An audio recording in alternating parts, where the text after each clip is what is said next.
لله حمدا كثيرا كما ونشهد أن لا إله إلا الله وحده لا شريك له ونشهد أن سيدنا وسندنا محمدا عبده ورسوله المبعوث إلى الأسود والأحمر لتتميم مكارم الأخلاق لا يخلق نبي ولا رسول بعده ولا أمة بعد أمته ولا شريعة بعد شريعته ولا كتاب بعد كتابه أما بعد فأعوذ بالله من الشيطان الرجيم بسم الله الرحمن الرحيم ومن يشاقق الرسول من بعد ما تبين له الهدى ويتبع غير سبيل المؤمنين نوله ما تولى ونصله جهنم وساءت مصيرا۔ مختصر حمد و ثنا اور درود و سلام کے بعد میں دعا گو ہوں اللہ رب کائنات مجھے حق گوئی کی توفیق عطا فرمائے۔ پھر اس کے بعد مجھے اور آپ تمام بھائیوں کو قرآن و سنت پر عمل پیرا ہونے کی توفیق عطا فرمائے۔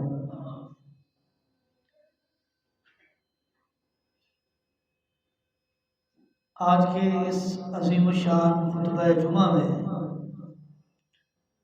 آپ حضرات کے سامنے جس عنوان کو موضوع سخن بناتا ہوں وہ ہے مخالفت سنت پر اصحاب محمد صلی اللہ علیہ وسلم کا رد عمل۔ ایسا کام جو صحابہ کرام رضوان اللہ علیہم اجمعین کی زندگی میں ہوا اور وہ کام سنت مطہرہ کے مخالف تھا، تو صحابہ کرام رضوان اللہ علیہم اجمعین نے اس پر کیا رد عمل پیش کیا ہے؟ کیا صحابہ کرام نے معاذ اللہ مخالفت سنت کو مسکراتے ہوئے فیس کیا ہے یا اس پر تنگی کا اظہار کیا ہے؟ صحیح مسلم کی روایت ہے، امام مسلم رحمۃ اللہ علیہ نقل فرماتے ہیں کہ جناب سیدنا عبداللہ ابن عمر رضی اللہ تعالی عنہ نے ایک مرتبہ حدیث مصطفیٰ علیہ السلام بیان کی کہ لا تمنعوا نساءکم المساجد اذا استأذنکم الیہا، کہ عورتوں کو، خواتین کو مسجد جانے سے منع نہ کرو، اذا استأذنکم الیہا، جب وہ آپ سے اجازت طلب کریں، رخصت مانگیں، چھٹی لیں، یا آپ سے پوچھیں کہ ہم نے مسجد میں جانا ہے تو آپ ان کو منع نہ کریں۔ یہ حدیث انہوں نے بیان کی۔ حدیث سننے کے بعد ان کے اپنے بیٹے بلال ابن عبداللہ ابن عمر رضی اللہ تعالی عنہ وہی بیٹھے تھے، انہوں نے کہا واللہ لنمنعہن، اللہ کی قسم میں ان کو منع کروں گا۔ اگر مجھ سے کسی عورت نے، میری بیوی ہے یا بیٹی ہے جو میرے ماتحت ہے، کسی نے اجازت طلب کی، اجازت مانگی کہ مسجد جانا ہے تو میں ان کو منع کروں گا۔ جب یہ جملے عبداللہ ابن عمر رضی اللہ تعالیٰ عنہ نے سنے تو راوی حدیث بیان کرتے ہیں کہ اتنا غصے ہوئے، اتنا برا بھلا اس کو کہا، ان کو ڈانٹا، ان کا چہرہ متغیر ہو گیا، چہرہ تبدیل ہو گیا، غصے کے آثار نمایاں ہو گئے، اور ان سے کہنے لگے احدثک عن رسول اللہ صلی اللہ علیہ وسلم وتقول واللہ لنمنعہن، تجھے کیا ہو گیا ہے؟ میں تجھے محمد الرسول اللہ صلی اللہ علیہ وسلم کی حدیث، آپ کا فرمان، آپ کی سنت سنانے لگا ہوں، لیکن آپ نے حدیث سنی، آپ علیہ الصلوۃ والسلام کا فرمان سنا، آپ کی سنت کے متعلق آپ کو علم ہوا، اس علم کے باوجود آپ نے یہ الفاظ نکالے واللہ لنمنعہن، اللہ کی قسم میں ان کو منع کروں گا، کیا ہو گیا ہے تجھے؟ جب حدیث مصطفیٰ آ جائے، آپ کی سنت آ جائے، آپ کا فرمان آ جائے، پھر آپ نے فرمان نبوی کے سامنے، سنت مصطفیٰ کے سامنے اپنی سوچ کو، اپنی فہم کو، اپنے ادراک کو، اپنے مشورے کو، اپنے فیصلے کو ترک کر دینا ہے، عمل کرنا ہے محمد الرسول اللہ کی سنت پر۔ یہ دین ہے، یہ شریعت ہے، یہ وہ دین ہے جو رب کائنات نے آسمان سے نازل کیا ہے، جس کا بھیجنے والا، جس کا وحی کرنے والا، اور جس دین کو محمد الرسول اللہ صلی اللہ علیہ وسلم کے قلب اطہر پر نازل کرنے والا پوری کائنات کا خالق اور مالک ہے۔ یہ اس رب کا دین ہے، یہ اسی کا فیصلہ ہے، اسی کا حکم ہے جس کو محمد الرسول اللہ صلی اللہ علیہ وسلم نے بیان کیا ہے کہ لا تمنعوا نساءکم اذا استأذنکم الیہا، اپنی عورتوں کو مسجد میں جانے سے منع نہ کرو۔ یہ فرمان محمد الرسول اللہ کا ہے صلی اللہ علیہ وسلم، یہ حدیث، یہ سنت محمد الرسول اللہ کی ہے کہ جس کی ہر بات کو آپ نے فالو کرنا ہے۔ اگر آپ کے کسی ایک سنت کو چھوڑا، ترک کیا، اپنی منمانی شامل کی، اپنی مرضی شامل کی، آپ نے دین پر عمل نہیں کیا، اس دین پر جس دین کو میرے رب نے نازل کیا ہے اور محمد الرسول اللہ صلی اللہ علیہ وسلم کے قلب اطہر پر نازل کیا ہے۔ غصے ہو گئے۔ ایک حدیث، ایک روایت میں یہاں تک موجود ہے کہ سیدنا عبداللہ ابن عمر رضی اللہ تعالیٰ عنہ نے اپنے اس بیٹے سے کلام کرنا چھوڑ دی کہ میں اللہ کے رسول کا فرمان سناتا ہوں، تو آگے اپنی سوچ کو لے کے آیا ہے، تیری سوچ کی، تیری فہم کی، تیرے ادراک کی کوئی وقت نہیں ہے، یہاں طاقت ہے محمد مصطفیٰ کے فرمان کی۔ عمل کرنا ہے آپ کی سنت پر، آپ کے طریقے پر اور آپ کے منہج پر، آپ کے دین پر جس کو نازل رب کائنات نے کیا ہے، اسی دین پر عمل کرنا ہے۔ صحیح بخاری کی روایت ہے، سیدنا عبداللہ ابن عمر رضی اللہ تعالیٰ عنہ نے ایک مرتبہ حدیث بیان کی، اذنوا للنساء، عورتوں کو اجازت دو، عورتوں کو چھٹی دو، رخصت دو، اجازت دو، باللیل الی المساجد، اگر وہ آپ سے اجازت طلب کریں کہ رات کے وقت مسجد میں جانا ہے، آپ ان کو منع نہیں کر سکتے، آپ کو اجازت دینی ہی پڑے گی۔ یہ حدیث بیان کی آپ کے بیٹے واقد بن عبداللہ بن عمر رضی اللہ تعالیٰ عنہ وہاں بیٹھے ہوئے تھے، انہوں نے کہا میں چھٹی نہیں دوں گا، مجھ سے اگر اجازت مانگی، کسی نے رخصت مانگی، میں رخصت نہیں دوں گا، میں چھٹی نہیں دوں گا۔ سیدنا عبداللہ ابن عمر رضی اللہ تعالیٰ عنہ غصے میں آ گئے، حدیث صحیح بخاری کی، مکہ ان کے سینے میں مار دیا اور کہنے لگے احدثک عن رسول اللہ صلی اللہ علیہ وسلم وتقول لا، اور تیری حیثیت کیا ہے، تیری اوقات کیا ہے، تیرے سامنے محمد الرسول اللہ کا فرمان پیش کیا ہے، تو آگے سے کہتا ہے میں چھٹی نہیں دوں گا۔ سینے میں مکہ مارا اور کہا جب محمد الرسول اللہ کا فیصلہ آ جائے پھر اس کے بعد کسی کی یہ جرأت ہی نہیں ہے کہ محمد الرسول اللہ صلی اللہ علیہ وسلم کے فیصلے کے سامنے اپنی رائے کو پیش کرے۔ اگر کسی نے اپنی رائے کو پیش کیا، کسی نے اپنی سوچ کو محمد الرسول اللہ صلی اللہ علیہ وسلم کی سنت سے مقدم جانا، اللہ رب کائنات فرماتے ہیں لا یا ایھا الذین آمنوا لا تقدموا بین یدی اللہ ورسولہ واتقوا اللہ،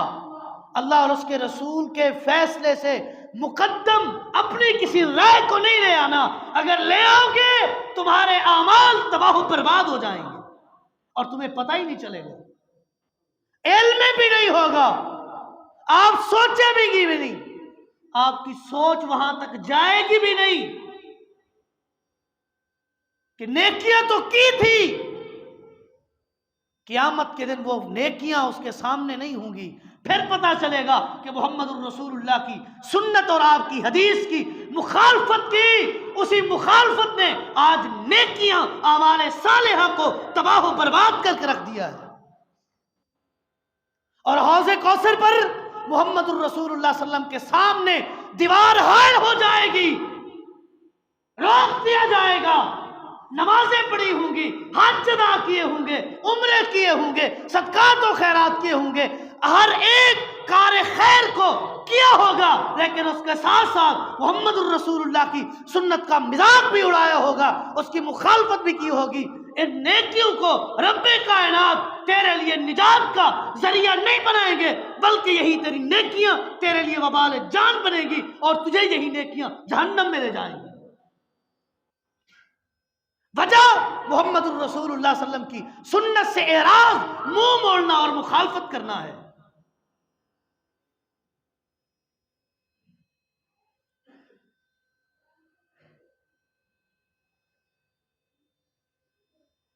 سیدنا عمر رضی اللہ تعالیٰ عنہ کی سیرت کو اٹھا کر پڑھیں تو آپ کو ملے گا کہ بڑا ہی غیرت مند جوان تھا۔ وہی سیدنا عمر رضی اللہ تعالیٰ عنہ تھے کہ جنہوں نے رسول اللہ صلی اللہ علیہ وسلم کو یہ مشورہ دیا کہ مومنوں کی عورتیں پردہ کیا کریں۔ رب کائنات نے قرآن نازل کیا یا ایھا الذین آمنوا یا ایھا النبی قل لازواجک وبناتک ونساء المؤمنین یدنین علیہن من جلابیبہن، اے نبی آج کے بعد تیری بیویاں ہیں، بیٹیاں ہیں، مسلمان عورتیں ہیں، حکم دے دیں آج کے بعد گھر سے باہر نکلیں، پردہ کر کے نکلیں۔ یہ غیرت ہے امیر المومنین عمر بن خطاب رضی اللہ تعالیٰ عنہ۔ لیکن ان کی بیویاں رات کے وقت مسجد کی طرف آتی تھی، خاص کر ایک بیوی رات کو مسجد کی طرف آیا کرتی تھی۔ ایک دن کہنے والے نے کہا آپ گھر میں کیوں نہیں رہتی، مسجد میں کیوں آتی ہیں؟ تو سیدنا عمر رضی اللہ تعالیٰ عنہ کی بیوی نے جواب دیا تو کون ہے پوچھنے والا، منع کرے تو عمر بن خطاب منع کرے۔ انہوں نے منع نہیں کیا، پھر اس نے کہا منع اس لیے نہیں کیا، ان کے سامنے محمد الرسول اللہ کا فرمان ہے لا تمنعوا اماء اللہ مساجد اللہ، اللہ کی بندیوں کو اللہ کے گھروں مسجدوں سے منع نہ کرو۔ جب یہ فرمان ان کے سامنے آتا ہے غیرت پیچھے ہو جاتی ہے، محمد الرسول اللہ کا فیصلہ مقدم ہو جاتا ہے، اور یہی وجہ ہے کہ آپ کو منع نہیں کرتے، وگرنہ عمر بن خطاب رضی اللہ تعالیٰ عنہ کی غیرت اور آپ کی حمیت اس کا اندازہ ہی نہیں ہو سکتا۔ جب محمد الرسول اللہ صلی اللہ علیہ وسلم کا فرمان آ جائے، آپ کی حدیث آ جائے، آپ کا حکم آ جائے، پھر کسی کی طاقت نہیں